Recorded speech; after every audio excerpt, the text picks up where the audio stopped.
Yeah, first and foremost, thank you for having me. Definitely glad to be here. But my name is Christopher Life Willers. I am a advocate, organizer, storyteller, and social content creator whose online platform reaches on average over 20 million people monthly, globally. But in 2003, I was somebody that was sentenced to 144 years in prison. And that was kind of the start of it all. So I'm not even supposed to be here. I'm not supposed to be able to have this conversation. And there's a bunch of different layers, and I'm just here to give snapshots because it's extremely important for what I do to reach audiences that think that certain things can't happen to them or their families. Yeah. When I was growing up, I had two parents. We grew up initially in a cul-de-sac, nice home, ranch style. But things happen. Over time in life, my parents grew apart, and things started to dwindle. My mother was working two jobs. My father was out the household. And I was getting older and began to wonder and start to learn about life. And I was always that inquisitive kid, anyways, growing up. And I think that kind of translated as I got older. I was never supposed to get 144 years in prison. I was taught better. I had opportunities. I was put in sports. Scholastically, I excelled. But then one day, when I was on recruiter's assistance as a member of the United States Air Force active duty, I got in the car. I decided to take my cousin and his friends up the street, basically to stick a place up. And they used a BB gun, which wasn't even a real, but still, you know, here we are today. Um, Yeah. we, I guess for me to be here today and any other time I get the opportunity is to tell a story about over sentencing, our criminal justice system here in the states, and the realities of what happens when somebody's placed in that system. And unfortunately, according to some accounts, during a period of my life, turned into a monster. So, Hmm. yeah, it's been a lot. Yeah. So, what was it like when you heard the sentence of 144 years? Man, that's what I was. It's perfect segue because that's what I was alluding to initially. When I got sentenced to 144 years in prison, um, I was in shock. Which caused me to be numb. But most importantly, I was angry. I began to be extremely angry at the system, understanding right away that this isn't fair. You know, Yeah. again, I understand mental trauma, emotional trauma. I understand they ran in there, but nobody even got physically touched. And I was the driver. I never even touched the weapon that wasn't even a real, and still 144 years. So I understood immediately at that time, if I didn't before, how cold the world was. Again, I'm not saying that I was this innocent because I still decided to get in that car that night and drive them Yeah. there. But had I known there was 144 years at risk or life sentence, I would have never took that ride. I was just Yeah. a young kid that just wasn't thinking consequences through. And the people that were in the vehicle with you, how long were they sentenced? They all ended up with more sentences, but they were performing or doing other crimes outside of the ones that we had been found guilty of. Yeah, Okay. yeah, they were Okay. all older than me, and they had been doing, several other robberies outside of, the one that committed Okay. that night. Yeah. So, what was it like for you the first day that you were in jail? Um, the first day, the first day didn't have to be the first day. Um, Yeah. the police officers came to my grandmother's house where I was staying at the time, and immediately I knew I had to turn myself in. I remember telling my mother, I said, I need you to take me to the police station. And she knew nothing about this. She didn't know about this lifestyle or, because I was never that kid that was expected from. And she was in shock. And I remember when I went to go turn myself in, being cuffed behind my back and my mother screaming. And like, I'm a 41-year-old man. My mother is 77 now. She's still in great shape. She just walked out of here. But I still feel like that 19-year-old kid, um, at points, throughout, whenever, if that comes to mind, or maybe when I'm talking about it, right? But there was no more of a helpless feeling as a son to watch my mother be in that much pain. And then she kept screaming, I just want to hug my son. And Yeah. I couldn't hug her back. They did let her hug me, but I was in cuffs. And then next thing I know, I was in an interrogation room. And that first day, I was given the opportunity to come home right then. Like they told me, they're like, listen, all you have to do is cooperate. We know you're the youngest one. You're in the military. They probably put you up to this. Listen, just sign this paper. You can go home by dinner time, like tonight. Like that's all you got to do. And at that time, this was the whole big no snitching thing, um, and not even that. It's just that was my family, and at the time, it wasn't clicking in my mind how I was sitting in the police station because I'm thinking that my cousin would never testify against me. I'm thinking that none of them guys would have. But fast forward, as an intelligent guy that's been through hell and back now, they were testifying. They had already began talking. That's how they got me in the first place because nobody else had seen me. And I turned down the opportunity that day twice. He doubled back in the detectives and tried to give me another opportunity to go home. And I just simply said I couldn't. I'm not going to snitch. I'm not going to tell. And before he got up from that table that last time, or offered me a chance at my freedom, he told me, he was like, I'm going to make sure we bury you.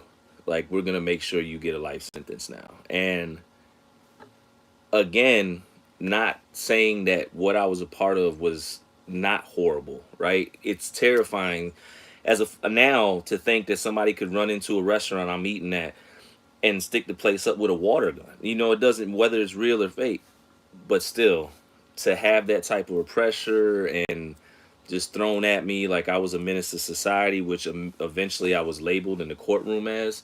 Yeah, it was heavy. Yeah, sounds like it.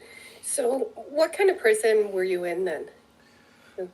So eventually, or initially, excuse me,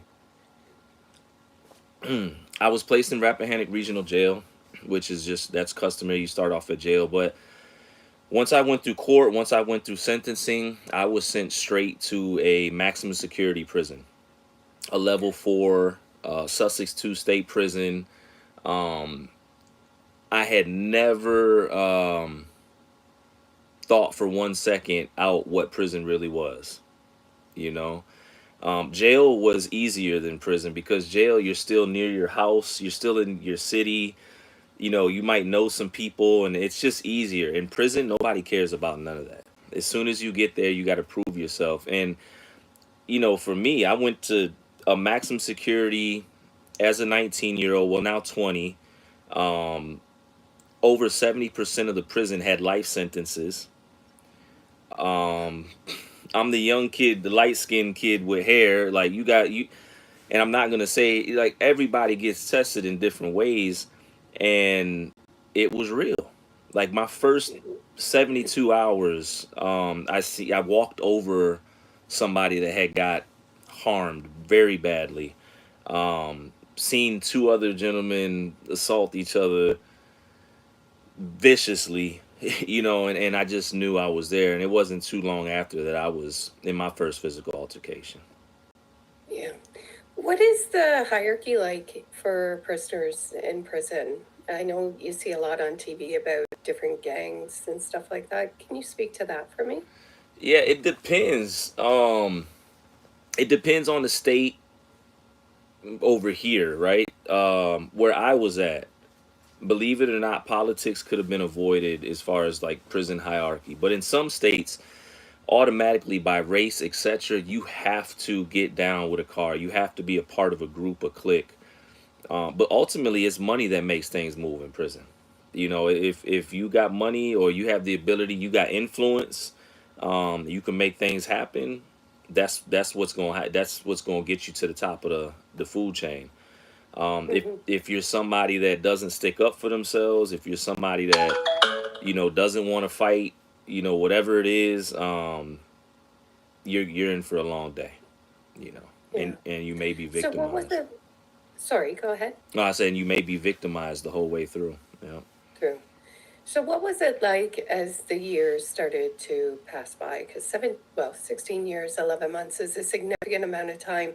How was your mental health? What was your daily activities like? Yeah.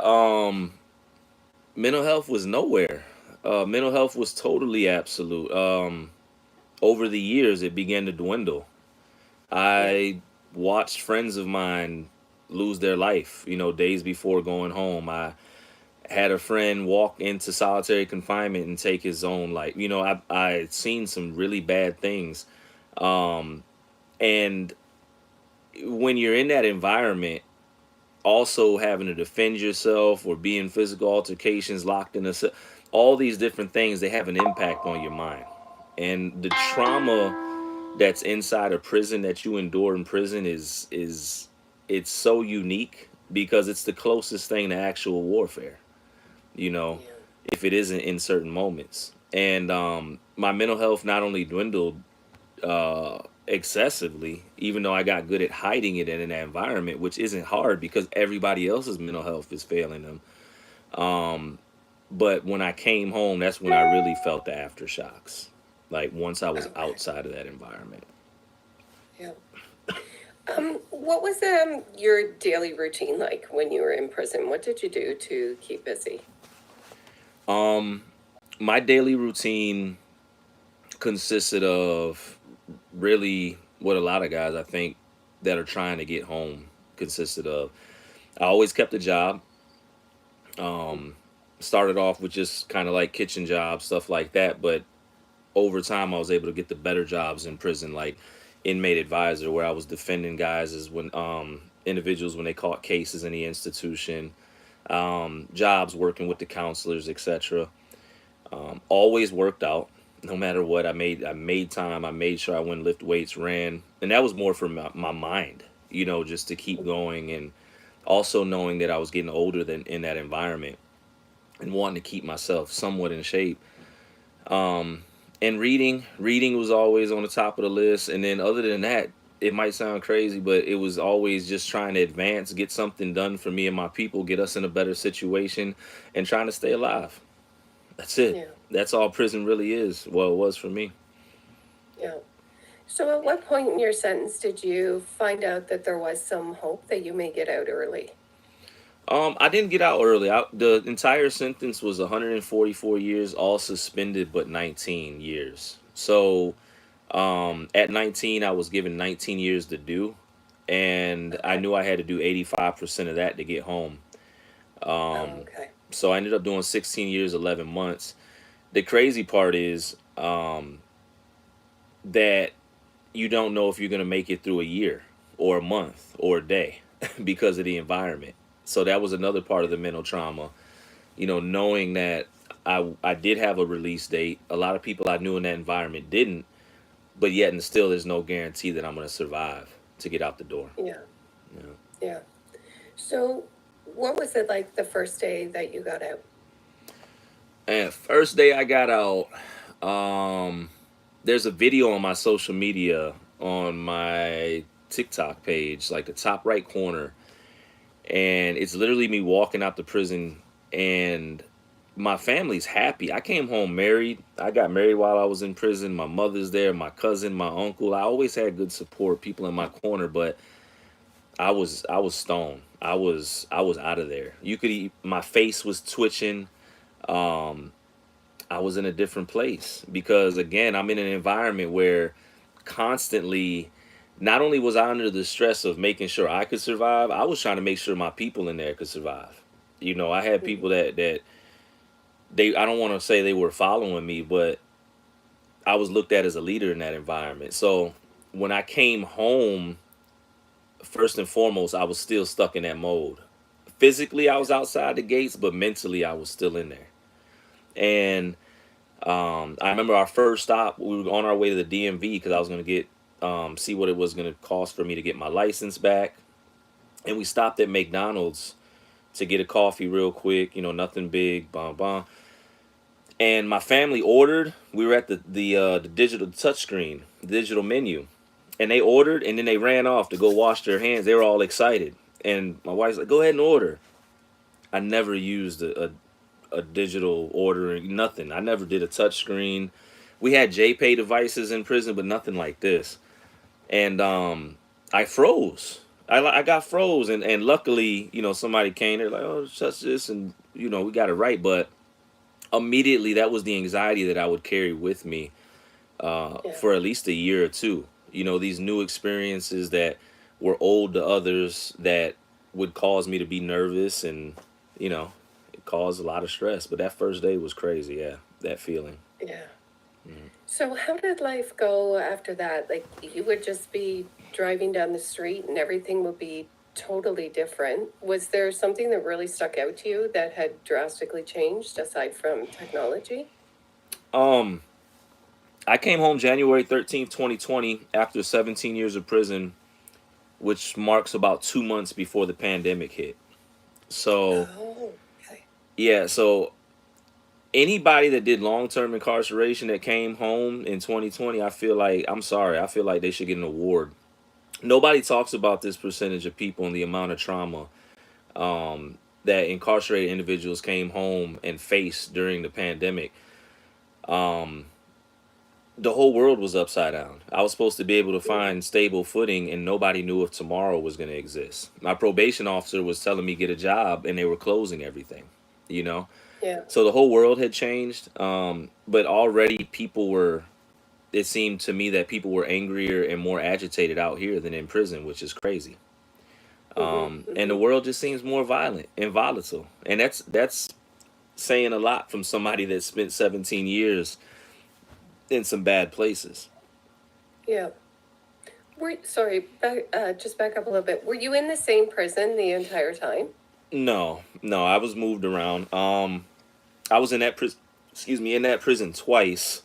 Um, Okay. but I made, I guess, kind of like the world tour. I went from a level 4 all the way down to the most minimal level you could go to, right before I was getting ready Okay. to go home. Yeah, Okay. yeah, So you have rebuilt your life and you're doing some wonderful advocacy work. Did you want to speak a little bit to that before we go today? sure. Thank you. Yeah. So the reason I like and I love answering this question. If anybody ever speaks to me like talking about the work that's being done, it's never to brag. It's just that I need people to understand that if you did 1 year, 5 years, 10 years, 20, you can come home and be successful. Yeah. I've only been home going on 5.5 years, actually just short of 5.5 years. But since then, I've started a nonprofit foundation called the Life Unit Inc., which focuses on prevention, intervention, and reentry work. We're really just trying to stop kids from going to prison, and people that are coming home, we're trying to stop them from going back. Um, Hmm. Also, since I've been home, opened up a vocational school with my wife, and I served as the principal and got honored as the principal of the year. Our vocational school was Lasting Layers of Beauty Institute, had multiple trades, and we did extremely well. But things shifted because, as I mentioned at the top of the hour, now through advocacy, through the digital space, providing different platforms for social learning, and just interacting with people globally, we're able to teach and reach over 20 million people globally every month. So Good for you. yeah, Good for you. I'm grateful and it's a blessing. This Tuesday I'll be receiving the key to the city of the proclamation from the city of South Fulton, for just organizing and advocacy. Also part of the National Incarceration Association. We're doing some really amazing work, just trying to help change conditions and help people and their families, and just doing a whole lot of work. I work in recovery. I got 3 phones that never shut off because I'm on call. But this is my life, and it's very real, and I'm blessed because I'm not supposed to be here, and I'm not supposed to be the guy that's able to do the type of work that I'm doing. But Yeah. God made it possible, and I'm grateful. Amen. Um, do you want to share any like one success story with the people that you've been helping that sticks out in your mind? Man, success story. I'm grateful to say there's many.